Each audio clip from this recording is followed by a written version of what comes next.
نحمده ونصلي ونسلم على رسوله الكريم اما بعد بسم الله الرحمن الرحيم ګوره بچو نن موږ زده کوو پوره کتابونه څو دي؟ څلور: تورات، انجیل، زبور، قرآن مجید. څلور کتابونه دي. ټول موږ منو، په ټولو باندې ایمان راوړو، ټولو باندې ایمان راوړو. نن موږ ذکر کوو چې د قرآن خصوصیات څه دي. د قرآن خصوصیات څه دي؟ نو د قرآن ډېر خصوصیات دي. څو خصوصیات دي؟ ډېر خصوصیات دي، خو یو څو خصوصیات نن موږ ذکر کوو. نمبر 1 د قرآن خصوصیت دا دی چې په قرآن کې د یو حرف تبدیلی نه ده راغلې او نه به پکې راشي. د یو زبر زیر تبدیلی پکې نه ده راغلې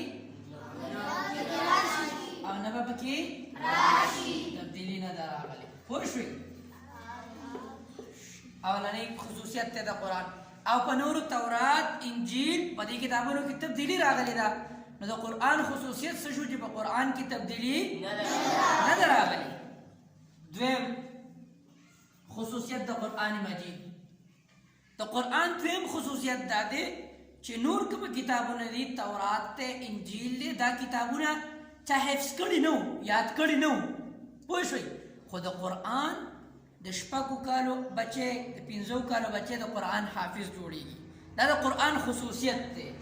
یعنی په کم عمرۍ کې د قرآن حفظ ماشومان کولی شي. دا د قرآن خصوصیت دی. په خبره پوه شوئ؟ د قرآن حفظ کول، د قرآن حفظ کول. په خبره پوه شوئ؟ دا دوه خصوصیت شو. دریم خصوصیت د قرآن مجید چې په قرآن کې بل خصوصیت څه دی؟ په قرآن کې بل خصوصیت دا دی، اولنۍ خو دا دی چې تبدیلي پکې نه ده راغلې. دویم دا دی چې وړوکي عمر کې هم انسان بچی، ماشوم بچی د هغې څه کولی شي؟ حفظ کولی شي. او دریم خصوصیت د قرآن مجید دا دی چې قرآن مجید الله لږ لږ را نازل کړی دی. څه؟ لږ لږ را نازل کړی دی چې کله به مثلا دا دی چې ضرورت به شو نو قرآن به نازل شو. او نور کتابونه د دې نه علاوه ټول په یو ځای را نازل شوي دي. ټول په یو ځای را نازل شوي دي. دریم خصوصیت. څلورم خصوصیت دا دی د قرآن مجید چې د قرآن مجید الله رب العزت قرآن مجید له دا شان ورکړی دی چې د هغې تلاوت کېږي نو انسان په خوبصورت اواز سره تلاوت کولی شي. په خوبصورت اواز سره تلاوت کولی شي. اوس د تورات یا د انجیل چې څوک تلاوت کوي نو داسې په خوبصورت الفاظو باندې د هغې تلاوت نه شي کېدی. دا د قرآن خصوصیت دی چې د هغې تلاوت په خوبصورتۍ کېدی شي. تلاوت په ښکلي اواز، په ښکلي انداز کې انسان کولی شي. په خبره پوه شوئ؟ دا د قرآن تورات، انجیل، د دې کتابونو چې کومه دی نو انسان په ښکلي اواز باندې تلاوت نشي کولی. تلاوت نشي کولی. او پنځم خصوصیت د قرآن مجید دا دی چې الله رب العزت په قرآن مجید کې داسې احکامات نازل کړي دي چې د هرې زمانې سره مطابق وي. هرې زمانې سره مطابق وي. یعنی په قرآن کې داسې احکامات دي چې په هره زمانه کې هغه اپلای کېږي. په هره زمانه کې اپلای کېږي. په هره زمانه کې قابل عمل، په هغې باندې عمل کېدی شي. په هر زمانه کې قابل عمل دي. په هر زمانه کې قابل عمل دي. په تورات، انجیل کې خو احکامات داسې چې ختم شوي دي، منسوخ شوي دي.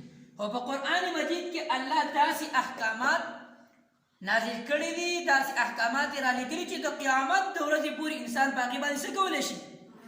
عمل کولی شي. د قیامت د ورځې پورې په هغې باندې عمل کولی شي. نو ګوره بچیه، آسان د قرآن ډېر خصوصیات دي، خو یو څو خصوصیات پکې دا دي.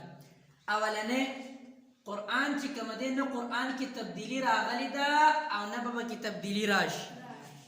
په قرآن کې نه تبدیلي راغلې ده او نه به پکې تبدیلي راشي.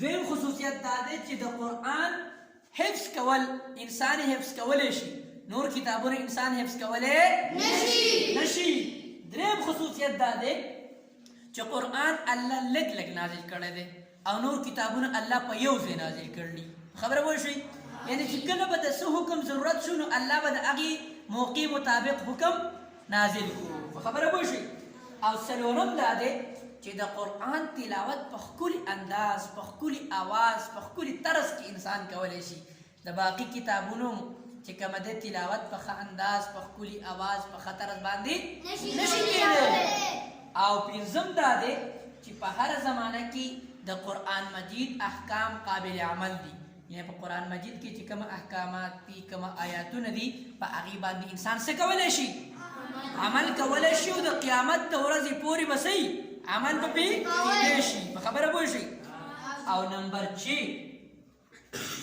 یو بل خصوصیت هم دا دی چې قرآن د الله آخري کتاب دی قرآن د الله آخري کتاب دی او په هر زمانه کې الله رب العزت دا قرآن مجید د ټولو کتابونو لپاره ناسخ ګرځولی دی په کوم څیز کې چې په کوم کتاب کې چې د قرآن مطابق احکاماتو هغه به منو او په کوم کتاب کې مثلا په تورات او انجیل کې کوم احکامات راغلي دي خو د قرآن او د قرآن مطابق نه دي نو هغه به نه منو یعنی د قرآن د ټولې زندګۍ او د ټولو خلکو دپاره یو میزان مقرر کړی دی یو میزان یو تله مقرر کړې ده چې ګوره په نورو کتابونو کې څه احکامات راشي نو موږ به قرآن طرف ته رجوع کوو قرآن طرف ته به ګورو چې دا حکم صحیح دی که نه دی قرآن د دې مخالفت خو نه کوي که قرآن مخالفت کوي نو هغه حکم به موږ نه منو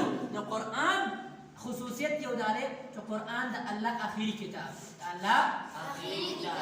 آخري کتاب دی او د قیامت د ورځې پورې به دغه کتاب وي د قیامت د ورځې پورې به بل کتاب ته څه ضرورت نشته په خبره باندې پوه شئ تاسو پوه شئ که نه